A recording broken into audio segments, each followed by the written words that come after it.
One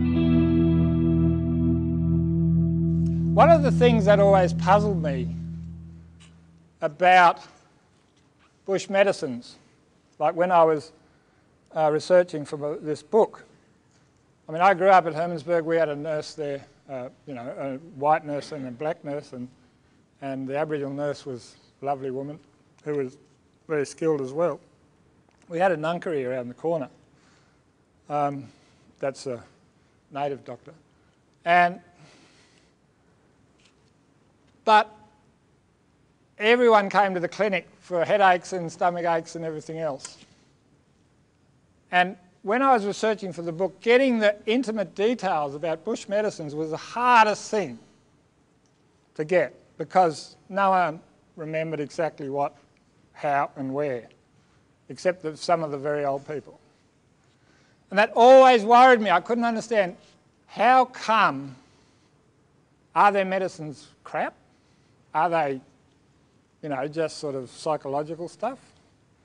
There's no doubt that psychology played a big role. I mean, the nunkeries, suck bones out of you and say this is what's been causing you, or, stone out of your stomach and this is what's been causing your problem. Well, we know that probably about 50% of our illnesses are psychological. So it's great to have someone who's a good magician and can work on your psychology, on your brain and make you feel better. But of course, after the Ngungari had done this stuff, usually the women came along and used some of the medicinal things that followed up. And that's the way Aborigines look at the world totally different to us. Well, most of us. We always put material things first. It's really, really important to go out and earn a living so we can buy a motor car and the best house and a swimming pool and all that. To them, that's always secondary. Social things are the important thing. That's where we have the hardest way of appreciating traditional Aborigines' view of the world. It's just sort of upside down to ours in a lot of ways. And so it goes with medicine. Treat the spirit first and then worry about the body, sort of thing.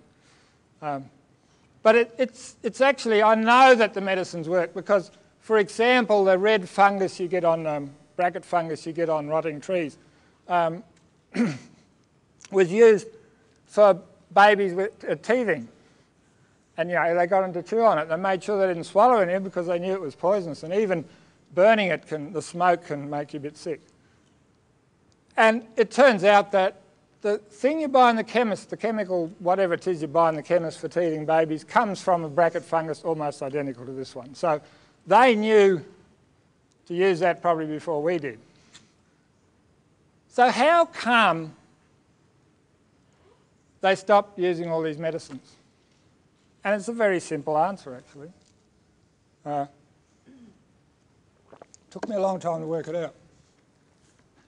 The fact is that Aborigines came here, not many of them got here, and they left all their diseases behind. But more important than that, in Europe we grew up, us, not our ancestors, grew up shepherding animals. And in fact, a lot of us sort of lived on the roof above our pigs and our cows and that during winter. And chooks run around in our feet and everything else. Now, most of the nasty diseases, like TB, chickenpox, you go on, have come from viruses that have jumped across from these animals that we're husbanding into us and caused these diseases. Of course, we got immunity over the hundreds of years. Aborigines were here, they weren't harvesting any animals, they weren't husbanding any animals. So they had no contact with any of these viruses and bacteria that we had been in contact with all those years.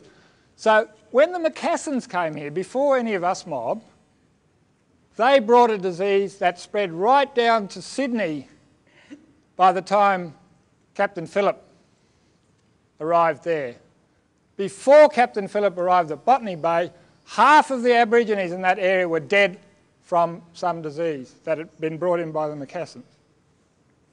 And then, of course, we brought heaps more. So you can imagine the Ngungurris and the wise women, suddenly there's, you know, up here and say out at Docker River, suddenly everyone's getting sick.